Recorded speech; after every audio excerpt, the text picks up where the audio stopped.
कारण आपण या मार्गात प्रवेश करताना सगळं अनुभव घेऊनच आलेला आहे. कारण या मार्गामध्ये कोणी असा श्रीमंत व्यक्ती स्वतःहून मार्गात आलेला नाही. ज्या व्यक्तीवर दुःख आहे तेच व्यक्ती या मार्गामध्ये प्रवेश करतो.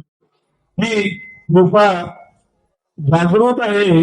बाबांच्या कुटुंबावर दुःख होते म्हणून बाबांनी आपल्या परिवारातले दुःख दूर करण्याकरता एका भगवंताची प्राप्ती केली. आणि जेव्हा बाबांच्या कुटुंबातील सर्व दुःख दूर झाले आणि बाबांना वाटलं की ही कृपा काम करत आहे आणि ही चैतन्यमय सत्य सोबत आहे, तर ह्या जगामध्ये माझ्यासारखे कितीतरी दुःखी कष्टी लोक ह्या जगामध्ये आहे. म्हणून बाबांनी ही कृपा आपल्याला नुकसान गुन्हा मूल्य वाटून दिलेली आहे. पण आपण ओळख ह्या कृपेला अजूनही समजू शकले नाही. कारण जेव्हा आपलं दुःख येतात तेव्हा आपण या मार्गामध्ये येतो. 3 दिवसाचे, 7 दिवसाचे, 11 दिवसाचे, 21 दिवसाचे काही कालांतराने त्यागाचे कार्य करतो. आणि एकदा आपले कार्य पूर्ण झाले की आपण ह्या कृपेला विसरत जातो. हा आपल्याला चर्चा बैठकीला जायला वेळ मिळत नाही आणि कोणत्या भगवत कार्याला जायला वेळ मिळत नाही. कारण आपण आपल्या कामामध्येच व्यस्त असतो. मला हे म्हणायचे आहे की ज्या वेळेस आपण या मार्गात येतो त्यावेळेस आपल्या कुटुंबावर दुःख होते. जेव्हा 30 वर्षाचे दुःख आपले 3 दिवसाच्या कार्यामध्ये दूर होतात, आपल्याला आनंद होतो. आणि हेच दुःख जेव्हा आपण आपल्याकडे जेव्हा मार्गात येतो त्यावेळेस आपल्या घरी बाबांची प्रतिमा नसते, फोटो नसते, तरी आपल्याकडे मार्गदर्शकांनी जे जे आपल्याला सांगितलं, मार्गदर्शकाकडे मार्ग घ्यायला जाताना आपण विचारतो की मला मार्गात यायचं आहे. ते काय म्हणतात, हा मार्ग मरण्याचा आहे. आपण दुःखी आहोत आणि आपण सुखी होण्यासाठी मार्गदर्शकाकडे जातो आणि मार्गदर्शक पहिला शब्द वापरतो की हा मार्ग मरण्याचा आहे. आपण एवढं सहज आपण इथे आलो, आपण मेलो काय नाही. मार्गदर्शकाचं किंवा बाबांच्या म्हणणं कसं होतं की आपल्याला जेव्हा ह्या मार्गात यायचे आहे तर आपल्यामध्ये जो असलेला हा अहंकार, माया, मोह हे आपल्याला दूर सारून आपल्याला एका भगवंताच्या चरणी मरायचे आहे. हा मार्ग मरण्याच्या ह्याच्यासाठी आहे. जेव्हा एक चित्त, एक लक्ष, एक भगवान जेव्हा आपण आपल्या मनामध्ये देऊ तर आपल्यावर कितीही दुःख येत असेल तरी ते दुःख क्षणामध्ये दूर होतात. कारण अशी ही दैवी शक्ती बाबांनी आपल्याजवळ 24 तास काम करत असते. हे शब्द आपले सैतान आहेत आणि तेच शब्द आपलेवाले भगवान आहेत. शब्दाकडे आपण लक्ष ठेवायला पाहिजे. आतापर्यंत चांगले चांगले मार्गदर्शन झालेले आहे. शब्दावरती ही कृपा काम करत आहे. आज मार्गदर्शक हा मार्ग पिंपी या स्थानापासून निर्माण झालेला आहे. तर आज नागपुरामध्ये आपल्याला मार्ग घ्यायचे आहे. येथून शब्द मार्गदर्शक बालाघाटला देतो तरी ती शक्ती आपली त्या बालाघाटला किंवा छत्तीसगडला काम करते.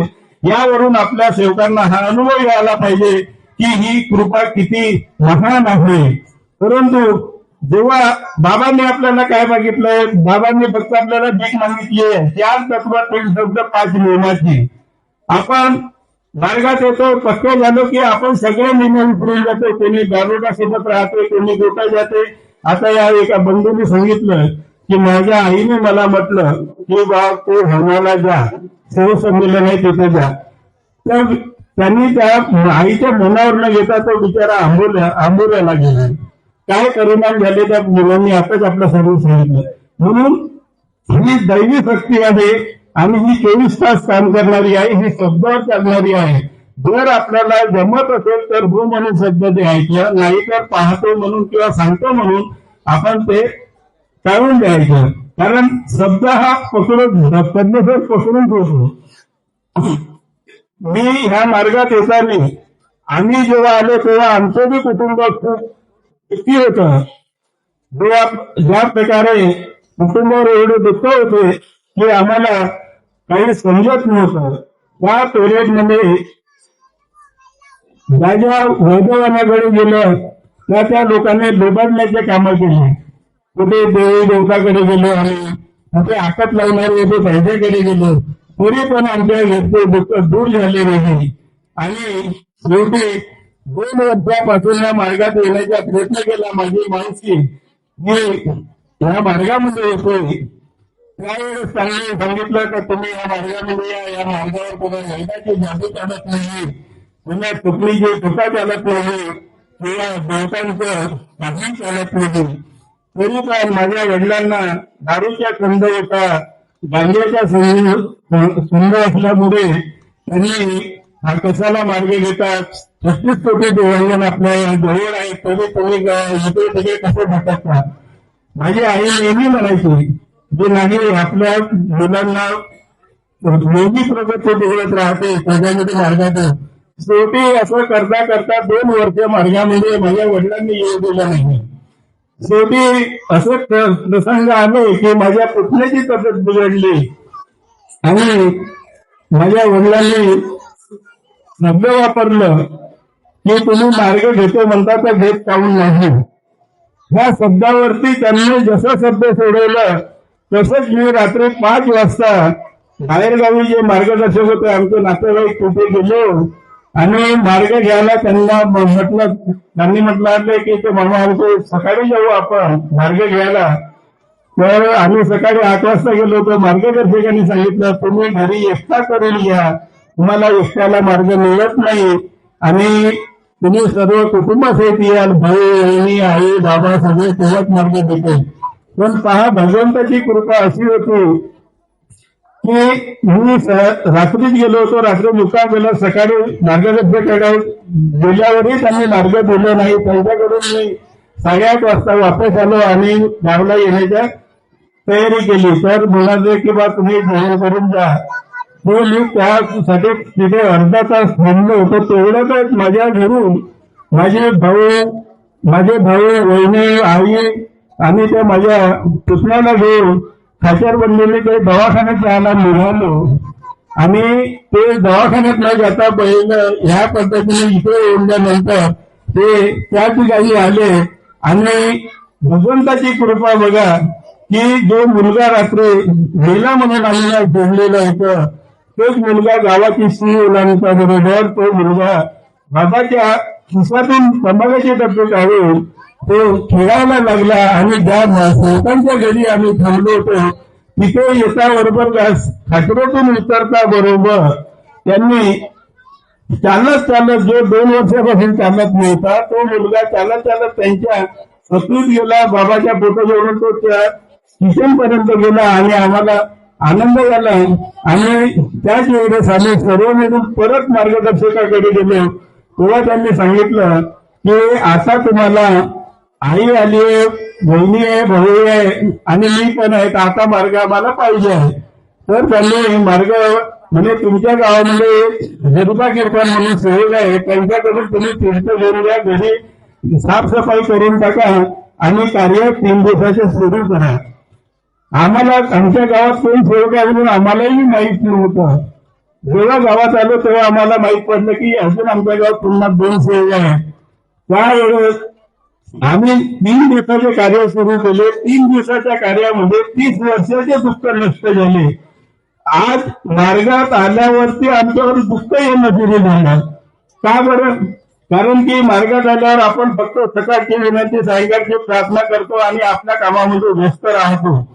एवढी मोठी भगवंताची कृपा आहे की आपल्याला चर्चा बैठकीमध्ये भगवत कार्यामध्ये जेव्हा वेळ मिळेल तेव्हा आपण जायला पाहिजे. माझ्यावर बी एक अनुभव आलेला आहे की मी बी ऑफिसमध्ये काम करताना माझ्याकडे खूप काम राहायचं आणि मला वेळ नाही मिळायचं.